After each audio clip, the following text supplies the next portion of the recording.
Buenos días. La charla de hoy se llama Dios de Weekend. Dios de Weekend quiere hablar acerca de ese Dios de fin de semana. De pronto el mundo tiene un concepto sobre lo que es el fin de semana. Pero lo que les quiero enseñar hoy a través de esta enseñanza es ¿qué hizo Jesús esos 3 días mientras no estuvo en la tierra? La Biblia nos da unas luces y hay unas posturas teológicas muy interesantes. Pero más allá de eso, de llegar a ese punto, vamos a llegar a ese punto, quiero que primero ahondemos en lo que hace Dios en medio del dolor. Acuérdense que estamos pensando como si fuéramos los discípulos. ¿Qué pasó ese fin de semana? Yo creo que si ellos pudieran mirar toda la historia de 0 a 100 mientras Jesús estuvo con ellos, esos 3 días fueron los 3 días de mayor dolor. Son cuando uno se empieza a preguntar, ¿dónde está Dios? No sé si a usted le ha pasado, cuando a usted le duele algo, cuando usted está sufriendo algo, uno lo que hace es en un momento suspirar, mirar al cielo y preguntar, ¿dónde estás? ¿Por qué me está pasando esto? Y es lo mismo que hicieron los discípulos. Toda la semana Dios los estuvo guiando.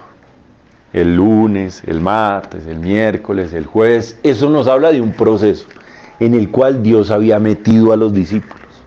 Los mandó de 2 en 2. Estuvieron haciendo pequeñas cositas, de pronto los mandaba a organizar unas cosas, los mandaba a dirigir otras, los mandaba a tomar ofrendas, los mandaba a anotar, los mandaba por el burrito y los estaba guiando, estaba con ellos.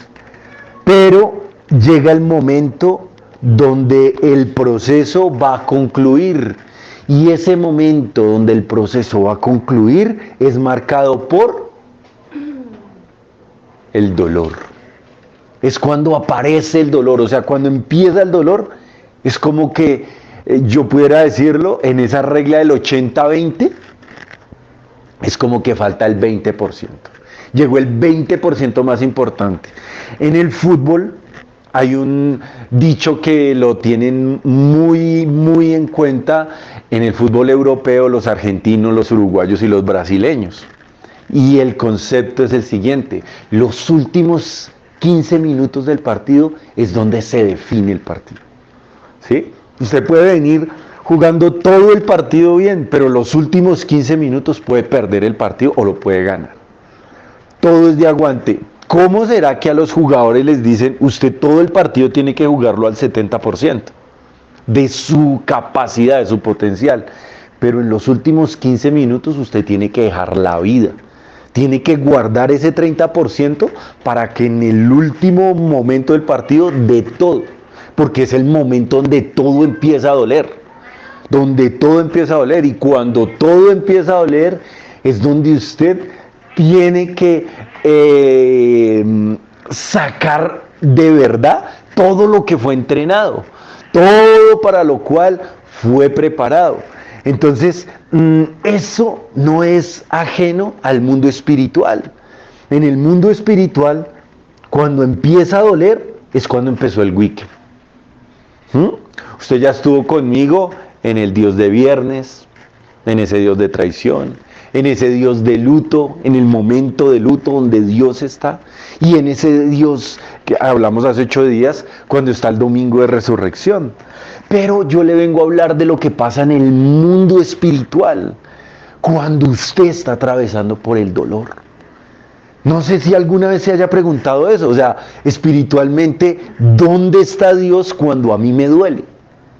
Cuando a mí me está doliendo, yo quisiera entender que se corriera el velo y pudiera yo alcanzar a entender en profundidad dónde está Dios, porque es cuando más dudas tengo, porque es cuando más solo me siento, más sola me siento, porque es cuando comienzo a preguntarme, ¿me dejó solo? ¿O será que no existe? ¿Será que sus promesas son mentiras? o se olvidó de mí, está por allá ocupado, no sé, de pronto como el universo es tan vasto, tan grande, él tenga otros sistemas solares por allá apartados en otras constelaciones, donde tenga otros seres humanos, donde exista otro Alexander, y allá le esté ayudando a él en sus problemas y hasta que se venga para acá. Entonces a mí me toca lidiar contra esos problemas hasta que él llegue. Obviamente eso no lo dice la Biblia, yo estoy argumentando, filosofando. Cuando más duele, ¿saben qué pasa? Es cuando más Dios está obrando en el mundo espiritual. Es cuando Dios más se levanta a favor suyo. Dios sabe que ese tiempo cuando le duele a usted no es la actitud correcta, no es asumir una postura de sufrimiento, de víctima. No es lo que no espera Dios de nosotros, es que sea un tiempo donde desmayemos, donde tiremos la toalla y donde no sigamos adelante. ¿Usted qué pensaría de un futbolista? Acuérdese la final de fútbol recién la que hubo en Qatar, que les dicen no, terminó el partido empatado, se van a tiempo suplementario, y que él diga, uy no, yo hasta aquí llego, yo ya me rindo. ¿Usted qué pensaría de él? Que es un cobarde. Imagínese los ángeles en el cielo que lo están viendo a usted. Los ángeles en el cielo te están viendo a ti, me están viendo a mí, y están diciendo, no sea cobarde, hermano, no sea cobarde, hermana. Empezó lo bueno. O sea, todo el partido ha venido usted siendo forjado, ha venido siendo preparado, todo el entrenamiento que ha tenido por todos estos años, y va a concluirse en este momento donde empezó el dolor. Eso es lo que marca los últimos 15 minutos o el tiempo suplementario. Y no es para que usted desmaye. No es para que usted tire la toalla, no es para que usted se eche la pena. Al contrario, es el momento de perseverar. Es el momento de, como hablábamos hace creo que 15 días, de seguir adelante aunque no siento. ¿Sí o no? ¿Se acuerdan? Que hablábamos de eso. De uno no sentir, no entender, no tener ganas, pero llega un momento, los que han jugado fútbol, cuando uno está recansado y el cuerpo le puede, pero uno sigue jugando porque uno dice, bueno, a un gol más, a tal cosa, porque vamos a ganar, o porque faltan tanto para que se acaben. Y usted, el cuerpo ya no le responde nada, pero usted sigue. Aunque usted no siente ganas de correr, usted corre. Y usted deja el alma ahí. Eso nos pide el Señor, que no lo hagamos solo en un juego, sino en la vida, en sus sueños reales. ¿Sí? Obviamente, si usted está sufriendo por hacer lo correcto, porque si usted está sufriendo porque usted es un infiel, un traicionador, un ladrón, un mentiroso, porque usted es un tramposo y lo cogieron en la trampa y le está cayendo todo el peso de la ley, obviamente que esto no le aplica. Usted no va a decir, ay no, es el momento cuando más me duele es porque Dios está trabajando. Obviamente no, obviamente cuando Dios está más trabajando en su vida es cuando usted está haciendo lo correcto y a pesar de eso empieza a doler. ¿Sí? Cuando usted está obedeciendo al Señor, está haciendo lo que Dios le dice, como Dios le dice, cuando Dios le dice, y empieza a doler, hacer eso. Empieza a haber injusticia, empiezan a haber retrasos, empiezan a haber problemas, empiezan a haber adversidades. Es en ese momento donde tiene que salir todo lo que usted, para lo cual fue formado, todas sus enseñanzas, todos sus principios. ¿Amén? ¿Amén? Si haces lo correcto y duele, es momento de respaldar esto espiritualmente. Yo les había dado a ustedes unos versículos donde les voy a explicar espiritualmente qué hace Dios en medio del dolor. ¿Sí? ¿Qué hace Dios mientras te duele? Entonces, tengo aquí, cuando le empiece a usted a doler, usted esté luchando por sus sueños y le empiece a doler, lo primero que usted tiene que hacer es empezar a orar y a velar. ¿Listo? Puedes pasar al frente y me regalas el versículo, bien fuerte. Lo primero que usted tiene que hacer cuando le está doliendo es orar y velar. ¿Qué dice? Génesis 3:15. Y pondré enemistad entre ti y la mujer, y entre la simiente y la simiente suya. Esta te herirá en la cabeza y tú le herirás en el calcañar. Amén. Este versículo nos habla de cuando empieza, a mí me acordó cuando empezó la película La Pasión de Cristo. ¿Qué estaba haciendo Jesús, que es nuestro ejemplo por excelencia? Cuando vino el dolor, cuando Él sabía, llegó el momento. De pronto a nosotros no se nos avisa como a Jesús. A nosotros nos hubiera tomado, si hubiera sido usted, hubiera sido yo, nos hubiera tomado ese viernes desprevenidos. Pero Jesús, una comunión íntima con Dios, Él ya sabía, vas a perder. Aquí llegó el momento donde vas a hacer, te van a coger, va a pasar esto, va a pasar aquello. A nosotros, como somos seres humanos, nosotros andamos en la vida y no sabemos cuándo va a llegar ese viernes. Él lo sabía. Pero lo tremendo es que, ¿qué hizo Él? Se fue a orar y a velar. ¿Sí? En el momento que usted esté pasando por sufrimiento, ¿usted cómo respalda el mundo espiritual? Usted lo respalda orando y velando. Velando quiere decir que a usted no le coge el sueño, de lo preocupado que está, de lo ansioso que está, de que usted dice, no le encuentro la salida a esto. Entonces, ¿qué tengo que hacer? Me voy a poner a orar. De noche, cuando no me coge el sueño, pongo una canción, me arrodillo al borde de mi cama, me salgo para la sala, pongo una canción y entro en la presencia de Dios a derramar mi corazón. ¿Qué hace Dios mientras más te duele y tú estás orando y velando? Él le está aplastando la cabeza a tus enemigos. Él le está aplastando la cabeza a tus enemigos. ¿Amén? Usted lo pudo ver. Bueno, vamos al segundo versículo. ¿Puedes pasar al frente, porfa? Cuando te está doliendo y tú estás haciendo lo correcto, es momento de respaldar espiritualmente lo que estás haciendo con un ayuno.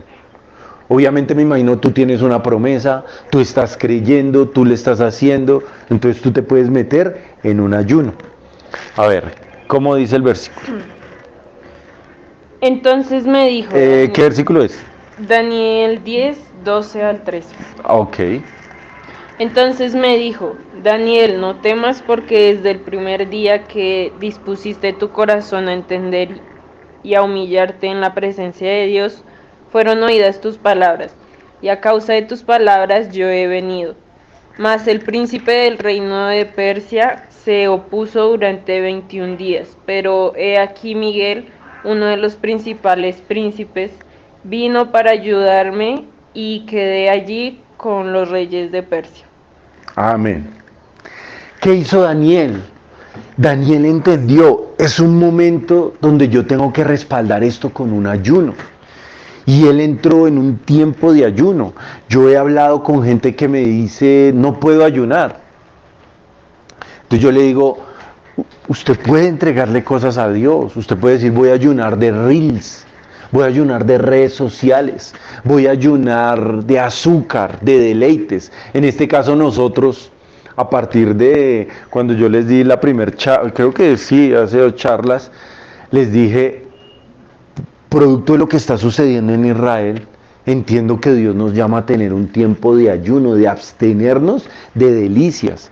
Sacamos de nuestra dieta el azúcar, sacamos el pan, sacamos la carne, sacamos una serie de cosas que nosotros dimos. Eso es un deleite. Lo tremendo es que el ser humano se las ingenia, o sea, Dios nos creó para buscar gozo en lo que antes no veíamos gozo. Entonces disfrutamos un arroz con huevos pericos como si fuera tremendo bistec. Disfrutamos un desayuno de cereales como si fuera tremendo manjar, porque el cuerpo está diseñado para eso.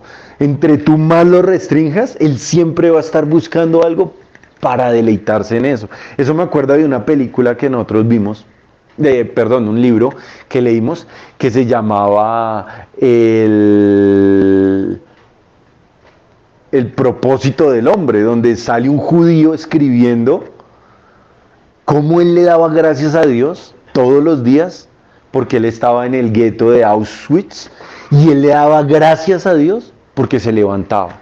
Le daba gracias a Dios porque no tenía piojos como los amigos de los lados. Y cuando le dieron piojos, le daba gracias a Dios porque gracias a los piojos lo mandaron a bañar. Él empezó a buscar cosas para darle gracias a Dios. En todo momento agradecido. Imagínese usted le quitaron la esposa, le quitaron los bienes, le quitaron los hijos, le quitaron todo, la familia. Se lo llevaron preso, lo metieron como un esclavo, lo ponían a hacer trabajos forzados y a pesar de eso él le daba gracias a Dios. Él sale de Auschwitz, él supera el holocausto y él escribe ese libro. Y a mí me volaba la cabeza. Tener gratitud en un momento así es algo de locos, es algo de locos. Pero ahorita en el ayuno me he dado cuenta de eso, que el cuerpo humano, si uno lo aprende a guiar, a dominar, uno sabe darle gracias a Dios, aún en momentos de insipidez, en momentos de cosas supremamente básicas. Le puede dar gracias a Dios. Y este ayuno lo hizo Daniel. Y algo que entendemos nosotros es que cuando usted ayuna, Dios pelea a su favor. Dios viene, ¿sí que dice? 21 días usted lleva y 21 días llevamos nosotros peleando. Todo este tiempo que ustedes llevan en ayuno, proclamando ayuno, ha venido el ángel y ha estado luchando por sus sueños, por lo que ustedes quieren, por lo que ustedes están anhelando, por lo que ustedes le están pidiendo a Dios. Hay príncipes, potestades que se oponen a que sus sueños se hagan realidad. Y ese ayuno nos está respaldando para que esto se haga realidad y podamos vencer. Y a mí eso me pareció, wow, espectacular. Porque en medio del dolor, si usted hace las cosas correctas espiritualmente, usted va a ver la mano de Dios. Aclaro, no es solo ayunar. No es solo que usted diga, ay, quiero tal cosa, me voy a meter en ayuno. No, aquí hay un proceso.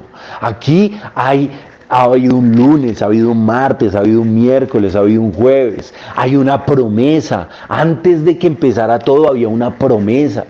En base en esa promesa hubo un proceso. Y en base en ese proceso empezó el tiempo de dolor.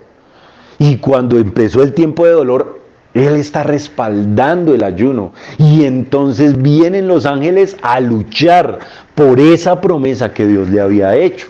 ¿Listo? No es ayunar por ayunar, ¿sí? Pero si dentro del proceso y dentro de ese proceso el momento de dolor lo uso yo, no para rendirme, no para hacerme la víctima, no para tirar la toalla, sino para fortalecer mi fe en ayuno, en velada, en oración, es donde yo estoy respaldando el mundo espiritual de la manera correcta. Amén.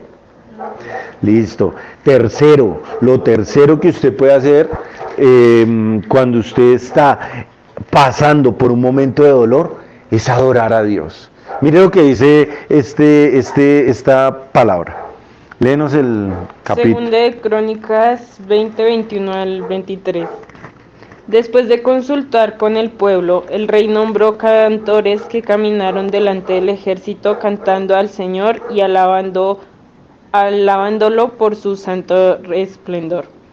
Esto es lo que cantaban: den gracias al Señor, su fiel amor perdura para siempre. Cuando comenzaron a cantar y a dar alabanzas, el Señor hizo que los ejércitos de Amón, de Moab y del monte Seir comenzaran a luchar entre sí.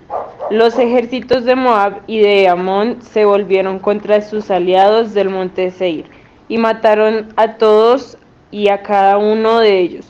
Después de destruir al ejército de Seir, comenzaron a atacarse entre sí. Amén. ¿Qué dice ahí la Biblia? Si yo no se lo puse, pero versículos antes decía, no es vuestra la guerra, sino de Dios. Y ellos dijeron, listo, entonces vamos a pelear esta batalla que es de Dios de la manera correcta. Vamos a poner adoración. en todo momento, y comenzaron a poner adoración en el trabajo, en la casa, en la calle, iban con sus audífonos en todo momento. Y dice que los enemigos de ellos se confundieron y empezaron a luchar entre ellos mismos. Dios confunde a sus enemigos cuando usted respalda ese tiempo de dolor con adoración. Es lo que usted tiene que hacer en ese momento. Muchas veces a lo largo de la Biblia, Dios dice, el gozo de Jehová es su fortaleza, debe ser su fuerza. Como que Satanás se va a rascar la cabeza, los ejércitos, todas las estratagemas que ha planeado contra los hijos de Dios, cuando Él dice, pero es que yo les estoy haciendo daño, yo los estoy haciendo sufrir y ellos están adorando a Dios. Eso yo no lo entiendo. Eso se me vuela la cabeza, se le caen los cachos, se le encoge la cola, se le seca y le queda ahí un cuero todo tieso, porque él no entiende cómo hace un ser humano para en medio del dolor adorar a un Dios que no ve, que le prometió unas promesas que no se han cumplido y que está sufriendo, y toma la decisión de adorar a Dios. A ese man se le caen los cachos, el tridente se le dobla y le queda un palo ahí que no sirve para nada, porque él no lo entiende. Y es algo que Dios nos llama a hacer. Yo voy a confundir a sus enemigos. Adóreme en medio del dolor, para yo poderlo hacer. Amén. Es algo que Dios quiere que hagamos. Y el cuarto, pasa acá al frente. Dice, cuando estás en medio del dolor, puedes respaldar el proceso de Dios clamando y hablando con Dios en su casa. Mire cómo dice el versículo. Y oró Ezequías. Segunda de Reyes. Segunda de Reyes 19:16. Y oró Ezequías delante de Jehová diciendo: Jehová de Israel, que moras entre los querubines, solo tú eres Dios de todos los reinos de la tierra. Tú hiciste el cielo y la tierra. Inclina, oh Jehová, tu oído y oye. Abre, oh Jehová, tus ojos y mira. Y oye las palabras de Sennacherib, que ha enviado a blasfemar al Dios viviente. Es verdad, oh Jehová, que los reyes de Asiria han destruido las naciones y sus tierras, y que echaron al fuego a sus dioses. Y por cuanto ellos no eran dioses, sino obras de mano de hombres, madera o piedra, y por eso los destruyeron. Ahora pues, oh Jehová, Dios nuestro, sálvanos, te ruego, de su mano, para que sepan todos los reinos de la tierra que solo tú, Jehová, eres Dios. Correcto. ¿Y los últimos dos? Los últimos dos, Segunda de Reyes 19:35 al 37. Sí. Y aconteció que aquella misma noche salió el ángel de Jehová y mató en el campamento de los asirios a 185,000. Y cuando se levantaron por la mañana, he aquí que todo eran cuerpos de muertos. Entonces Sennacherib, rey de Asiria, se fue y volvió a Nínive, donde se quedó. Y aconteció que mientras él adoraba en el templo de Nisroch, su dios, Adramelech y Sarecer, sus hijos, lo hirieron a espada y huyeron a tierra de Arad, y reinó en su lugar Esaradón, su hijo. Tremendo, gracias. Aquí el rey de ese momento era el rey Ezequías, y el rey recibe una amenaza por escrito de lo que le va a hacer este rey Sennacherib. Y entonces él coge esas amenazas y se va a la casa de Dios, y allá comienza a clamar y comienza a hablar con Dios. Y le dice: no eres tú Dios en los cielos, no creaste la tierra, no creaste el mar, todo lo que existe. Este man se ha levantado a amenazarme y ha dicho que tú no eres Dios, que tú no eres Dios, que él ha derrotado a muchos dioses y así mismo lo va a hacer contigo. Señor, se levantó a hablar contra ti, a hablar pestes de ti, a blasfemar tu nombre. ¿Han visto en estos días noticias haciendo gente eso? Miren, esta es la manera correcta. A uno le duele que hagan eso, porque uno sabe quién es Dios. ¿Y la manera correcta cuál es? Coja eso que dijo la gente. Vaya en oración delante de Dios, tráigalo a la casa de Dios, hable con Dios, cuéntele. Y mire, Dios, yo creo que a Dios se le saltó la piedra. Dice que se ciñó, vino y mandó a un ángel de Jehová. Y esa misma noche murieron 185,000 soldados armados, guerreros, diestros, listos para la batalla. Es como si hubiera vencido en una noche a todo el ejército de los Estados Unidos. Y el presidente de la potencia militar de ese entonces, ¿qué hizo? Se fue a refugiarse, como debe hacer todo el mundo, en su Dios. A llorar allá en el templo de su Dios. Eso tiene que hacer. Hasta este man que tenía un Dios falso hizo lo que Dios nos está diciendo, hágalo. Él se fue a refugiarse en el templo de su Dios, pero como no era Dios, allí muere por mano de sus hijos. ¿Sí? Entonces, cuando usted habla con su Dios, derrama su corazón, como también hizo Ana. ¿Se acuerdan de Ana? Que era humillada, era menospreciada por su rival, por no tener lo que ella le pedía a Dios y ella sí tenía, porque ella se ufamaba, ella la menospreciaba, la ridiculizaba porque ella sí tenía y la otra no tenía. Dicho sea de paso, si usted es un cristiano, un hijo de Dios, no haga eso con nadie. No se burle de que alguien no tenga y usted sí tenga, nunca lo haga, no es algo que a Dios le agrade. Entonces, el Señor, el ángel del Señor va a pelear por usted. Si usted sabe coger eso y llevarlo delante de Dios y decirle, Señor, mira cómo me están tratando.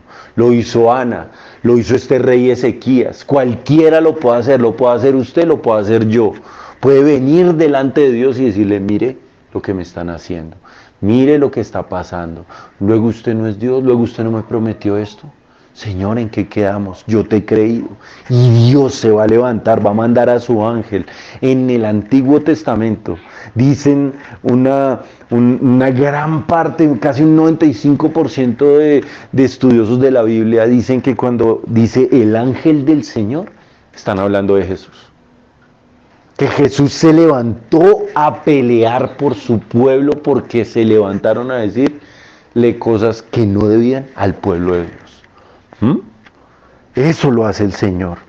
Pero recuerde, cuando le duele porque usted está en el proceso y porque usted está haciendo las cosas bien, porque usted tiene una palabra y usted está creyéndole a Dios. Amén. Y lo quinto, usted respalda a Dios cuando usted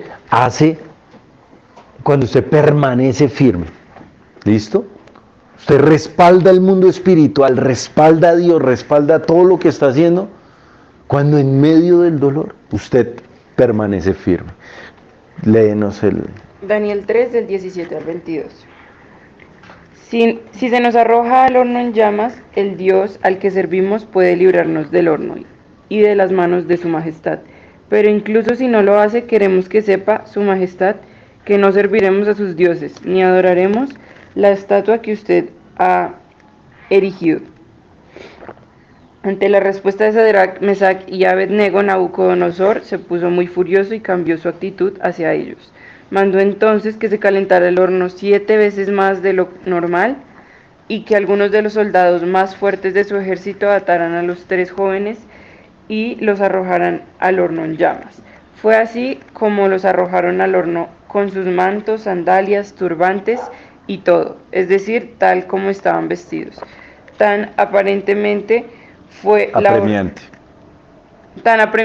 fue la orden del rey y tan caliente estaba el horno que las llamas alcanzaron a matar a los soldados que arrojaron.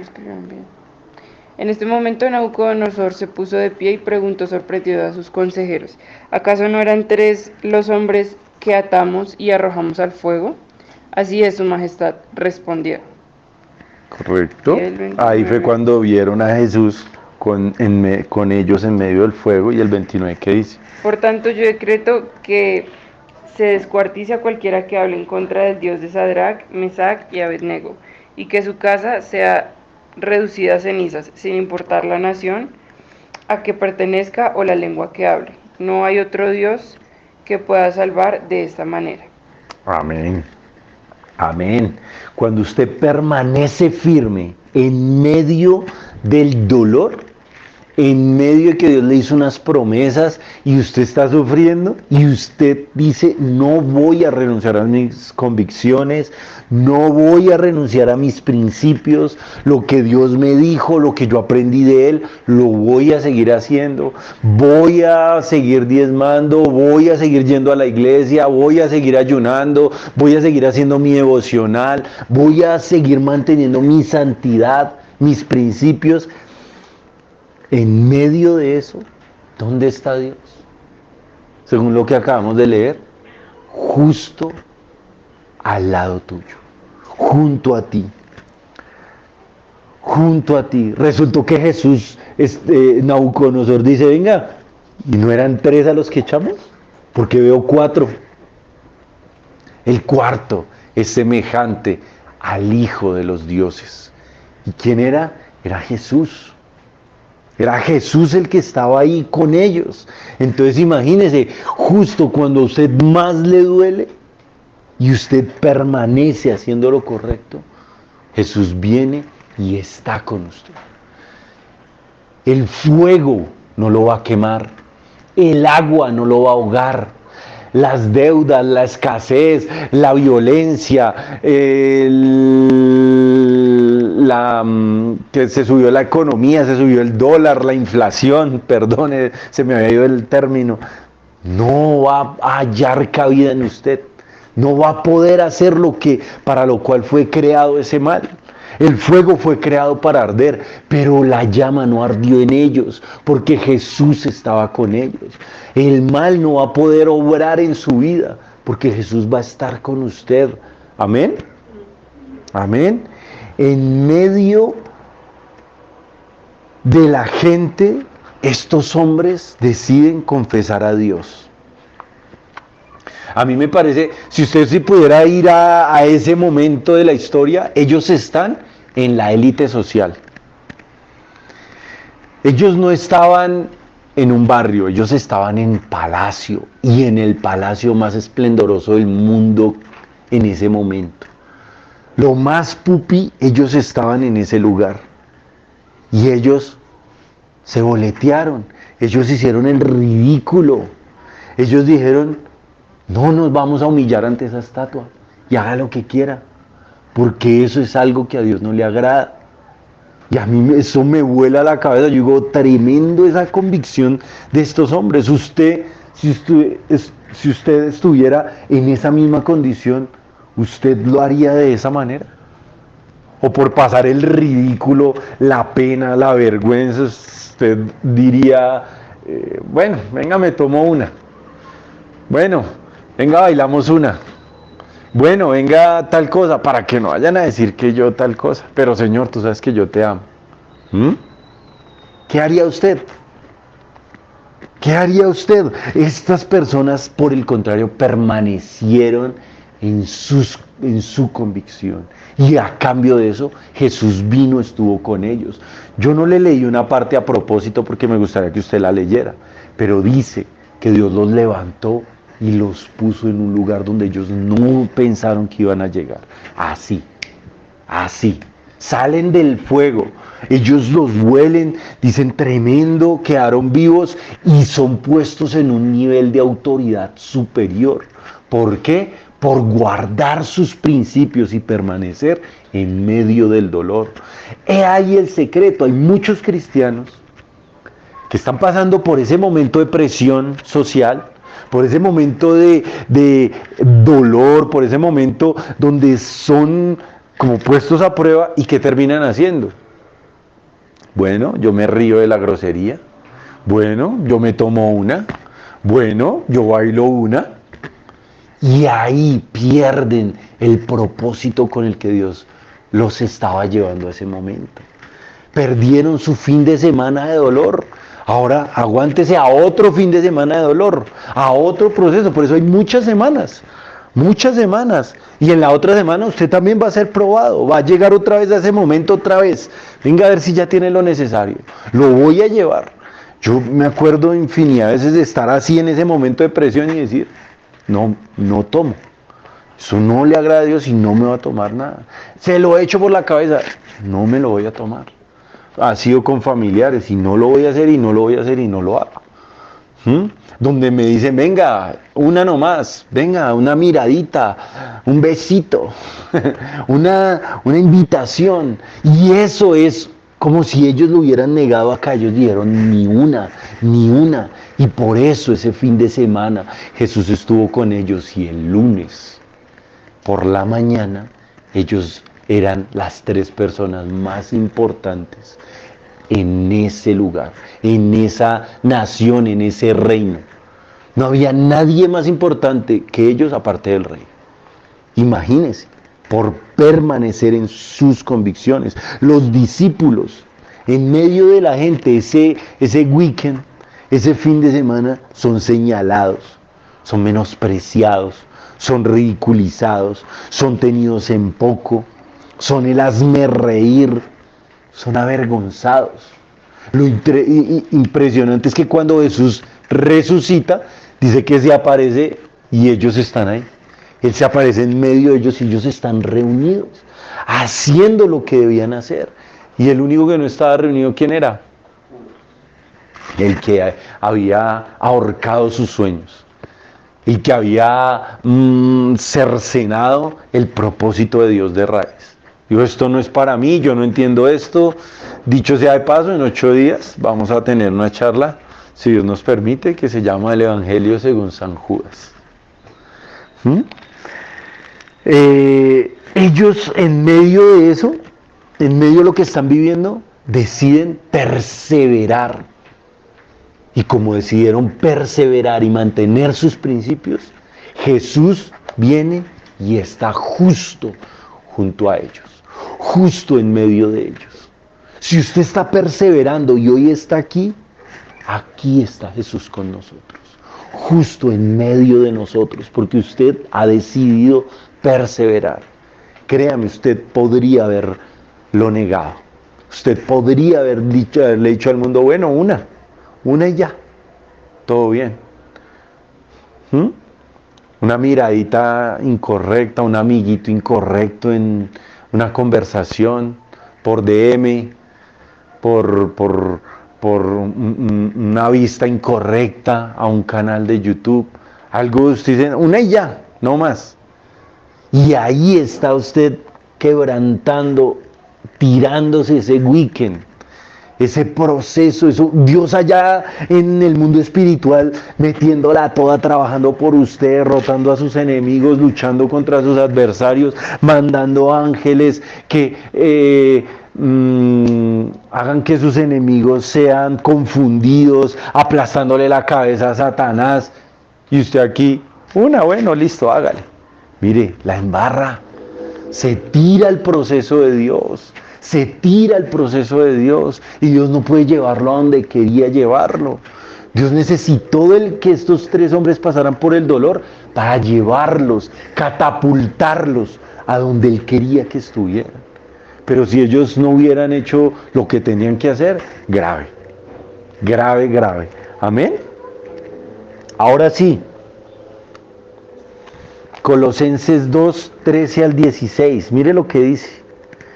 Y nosotros, estando muertos en pecados y en la incircuncisión de nuestra carne, nos dio vida juntamente con Él, perdonándonos todos los pecados. Esto pasó en los 3 días, cuando Él estuvo muerto, anulando el acta de los decretos que había contra nosotros, que nos era contraria, quitándola de en medio y clavándola en la cruz, despojando a los principados y a las potestades, los exhibió públicamente, triunfando sobre ellos en la cruz. Imagínense, Él se va en el mundo espiritual y hay una corriente cristiana que pensaba que Él se había ido al infierno a sufrir por los pecados de la humanidad. Pero no, él dice que entró al infierno a despojar a Satanás, a despojarlo, a quitarle lo que él tenía porque le había ganado al hombre, porque lo había subyugado, lo había tentado y el hombre había cedido a esa tentación. Ahora le pertenecía a él. Como Jesús viene y es sin pecado, entonces él entra en el mundo espiritual por medio de la muerte. ¿Y qué tipo de muerte? Una muerte donde él es injustamente sentenciado por pecados que él nunca cometió.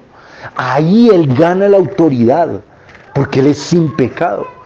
Entonces, al ser sin pecado, él gana una autoridad que en el mundo espiritual nadie se la puede quitar. Póngale cuidado a lo que viene a continuación, porque esto le va a romper la cabeza. Tengo una versión en la Biblia del Oso que dice así: el reino de los cielos es semejante al hombre que siembra buena simiente en su haza. Mas durmiendo los hombres, vino su enemigo y sembró cizaña entre el trigo y fuese. Y como la hierba salió y hizo fruto, entonces la cizaña apareció también. Y llegándose los siervos del padre de familia, dijéronle: Señor, ¿no sembraste buena simiente en tu haza? Pues, ¿de dónde tienes cizaña? Y él les dijo: el enemigo del hombre ha hecho esto. Y los siervos le dijeron: pues, ¿quieres que vayamos y cojamos? Y él dijo: no, porque cogiendo la cizaña no arrancaréis también con ella el trigo. Dejad crecer juntamente lo uno y lo otro hasta la siega. Y al tiempo de la siega yo diré a los segadores: coged primero la cizaña y atadlo en manojos para quemarla, mas el trigo allegadlo a mi alfolí. Amén. ¿Qué está diciendo aquí? Está diciendo: en el tiempo del fin, el mal va a crecer hasta dar su fruto máximo, pero el bien va a crecer hasta dar su fruto máximo. ¿Sí? No debemos temer de que el mal se esté propagando, se esté aumentando en las naciones de la tierra, porque así mismo lo está haciendo el bien. Así mismo milagros que nunca habíamos hecho, respaldos de Dios que nunca habíamos visto, que nunca habíamos testificado, que no habíamos escuchado de estos, son nuevos y van a venir, son novedosos. Escuchaban estos días a un periodista contar sobre las cosas que estaban sufriendo en Israel, y él decía: la manera como mataron a estos niños es una manera muy novedosa, perdón la palabra, pero nunca antes se había visto en una guerra que hicieran esto. No se vio ni en el Holocausto, de cómo cogieron mujeres, le quitaban un ojo, le quitaban un seno, las abrían, les sacaban los bebés, los mataban delante de ellas, y luego de que les mataban al bebé delante de ellas, quitándole los deditos, les ponían un cuchillo y luego terminaban matándolas a ellas, o las dejaban ahí tiradas para que simplemente se terminaran de desangrar después de ver la muerte de su hijo. Ellos decían: son cosas que es un nivel de maldad muy, no, él decía, perdónenme la palabra, y lo decía entre lágrimas y pues sumamente compungido, decía: es algo novedoso. Entonces es como la maldad llegando a unos niveles nuevos. Asimismo, los milagros, las señales, los prodigios, el respaldo de Dios va a venir sobre su reino de una manera novedosa, pero depende de usted y depende de mí respaldar este proceso de Dios con toda esta serie de cosas. Se las repito nuevamente: orando, velando, ayunando, adorando, clamándole a Dios, hablando con Él y sobre todo permaneciendo firme en sus convicciones. Entonces, en un punto, en estos 3 días, dice que Jesús va y le predica a los demonios. ¿Usted ha escuchado eso? Miren lo que dice Primera de Pedro 3, 18 al 19. Dice lo siguiente. Póngale cuidado. Porque también Cristo padeció una sola vez por los pecados, el justo por los injustos, para llevarnos a Dios, para llevarnos a Dios, siendo a la verdad muerto en la carne, pero vivificado en espíritu, en el cual fue y predicó a los espíritus encarcelados. Lo dijo Pedro. En un momento yo creo que Pedro se sentó con Jesús y le dijo, ¿qué hiciste? Y Jesús le contó. Él viene y nos cuenta acá que él, en ese momento, cuando él muere, en un punto él desciende a las profundidades. Y estando allá en las profundidades, en el mundo espiritual, va y les predica a los espíritus encarcelados y les dice, mírenme, a partir de ahora así va a ser la cosa. El que clame algo en mi nombre lo va a tener. El que me crea a mí es intocable. El que tenga mi Espíritu Santo, el que tenga mi sangre, va a ser un predicador, un hijo mío. Ahora se vuelve de la simiente de Abraham. Ahora se vuelve un hijo de Dios. Ahora se vuelve un heredero de las promesas. Ahora ha entrado en el nuevo pacto. Y mucho cuidadito el que lo llegue a tocar. El que lo llegue a tocar se las va a ver conmigo. Y empezó a predicarles lo que el pueblo de Dios, por creer en Jesús, iba a ganar desde ahora en adelante. Imagínese esto. Imagínese esto también. Efesios 4:8 dice, por lo cual dice, subiendo a lo alto, llevó cautiva la cautividad y dio dones a los hombres. ¿Qué quiere decir esto? En un versículo, en una versión de la Biblia, según teólogos, dice que él desciende al seno de Abraham. ¿Usted se acuerda de la parábola de cuando Jesús habló sobre el rico y Lázaro? Que uno tuvo una vida muy próspera y el otro le salieron enfermedades. Que cuando mueren los dos, uno está en el infierno y el otro está en el seno de Abraham. Cuando él está en el seno de Abraham, Jesús le dice, no es lícito pasar de allí para acá ni de acá para allá. Ese seno de Abraham es donde habían ido las personas, todas las personas que vivieron una vida justa y murieron permaneciendo fiel, creyendo en el Mesías sin que éste existiera.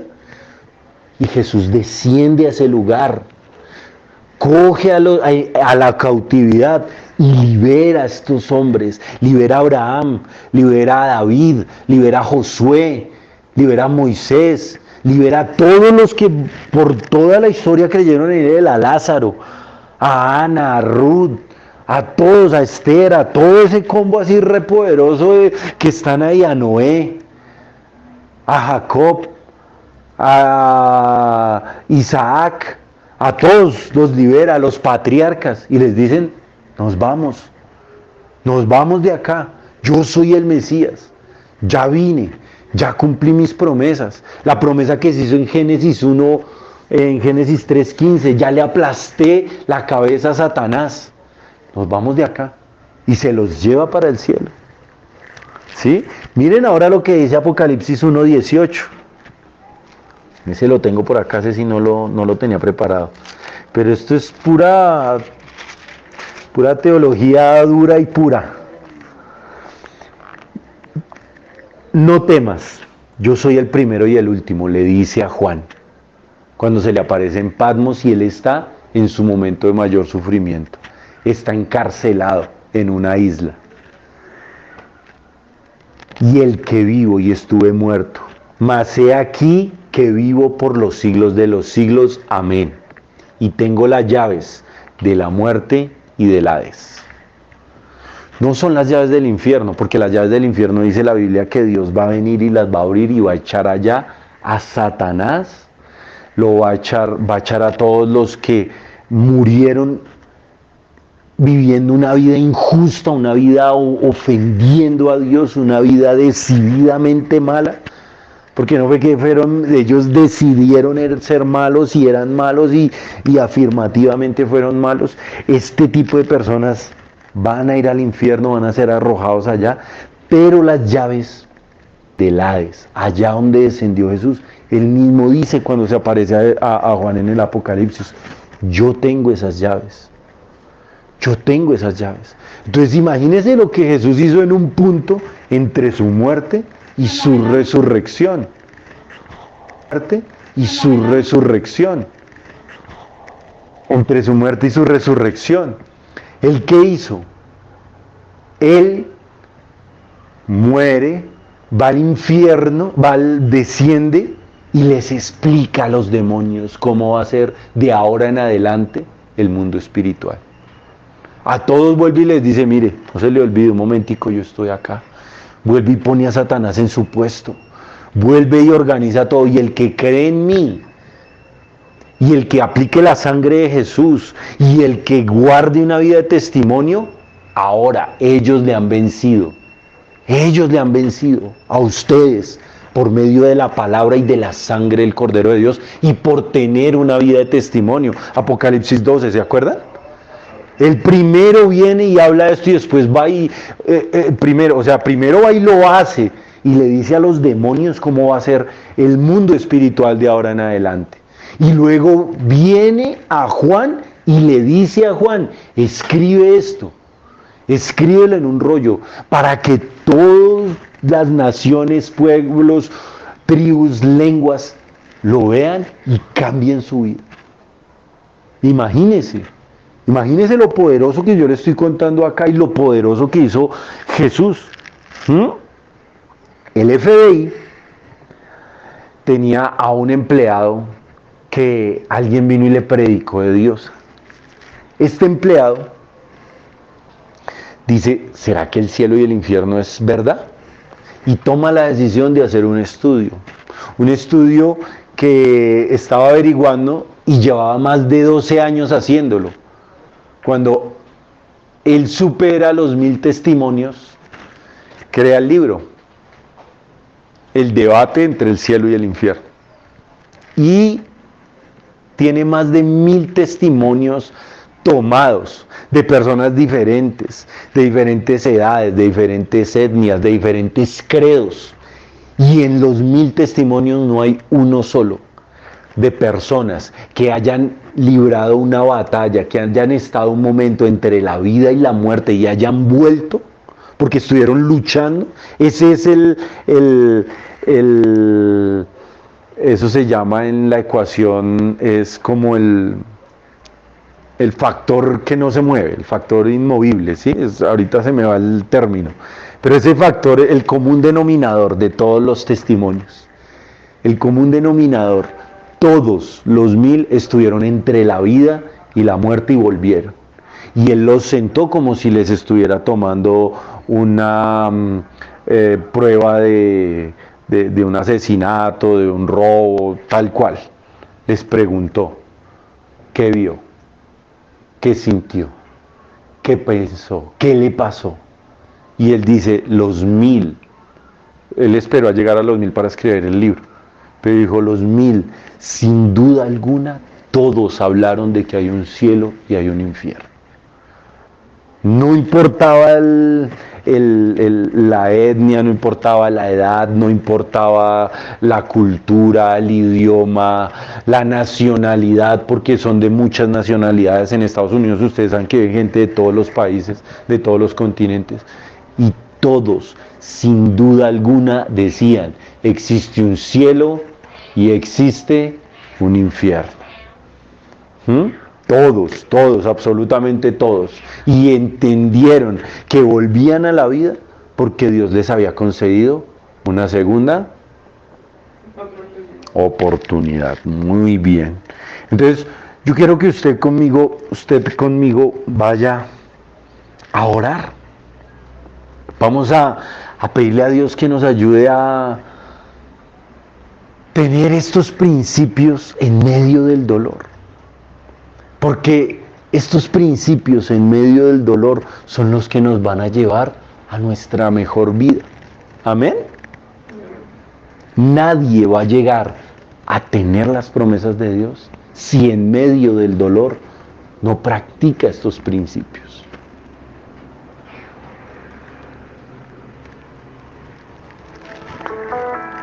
Amado Dios y Padre Celestial,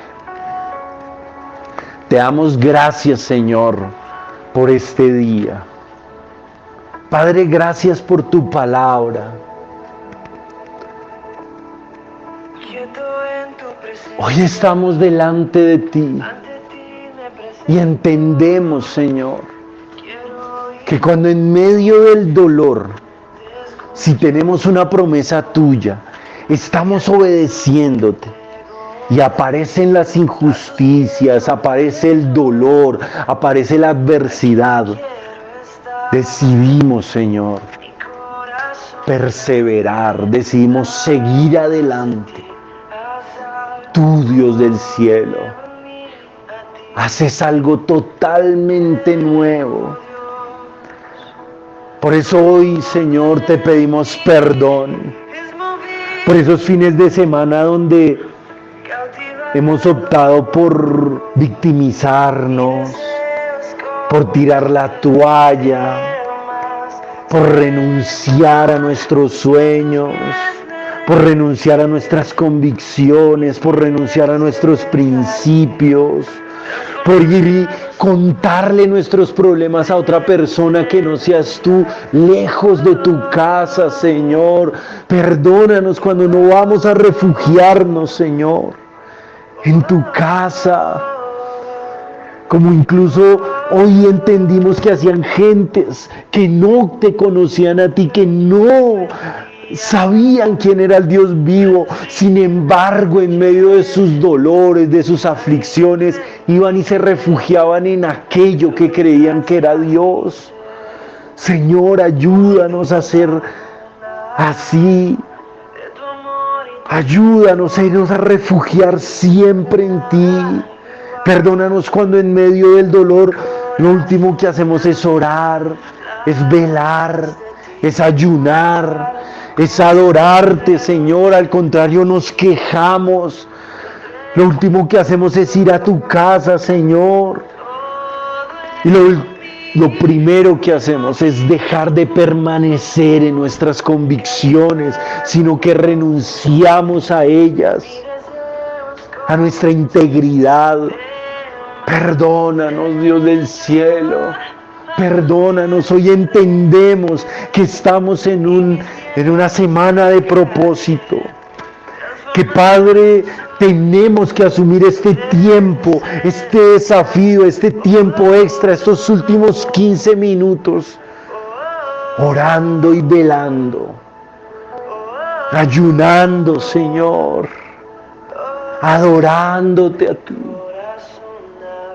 Mi corazón está abierto, Señor, a la adoración. Hoy mi corazón está abierto a clamarte, a buscarte, a ir a tu casa, Señor. Y allá, en la reunión con mis hermanos, hablar contigo y contarte lo que estoy viviendo, lo que me están amenazando, lo que está sucediendo. Y hoy mi corazón te pide perdón por no permanecer firme en mis convicciones, en mis principios, en medio de la gente, renunciar a ellos, para no pasar el ridículo, para no pasar la vergüenza, para no ser el tonto, el tenido en poco. Perdóname, Señor. Perdóname, Dios del cielo. Hoy todo en mí te pide perdón. Ayúdame, Señor. Mi deseo es conocerte más, así como hoy lo hice, Señor. Hoy me rindo a tus pies. Hoy dejo mis miedos, mis inseguridades, mis temores, mi yo pienso, mi yo siento, el no ser ridiculizado, el miedo a ser señalado, menospreciado, a ser tenido en poco, a ser el hazme reír, a ser avergonzado, porque, Señor, si lo estoy haciendo por obedecerte, por agradarte y por honrarte, tú te vas a levantar a favor mío. tú vas a estar junto a mí y tú me vas a catapultar a esa mejor vida. En el nombre de Jesús. Gracias, Señor. En Cristo Jesús. Amén y amén.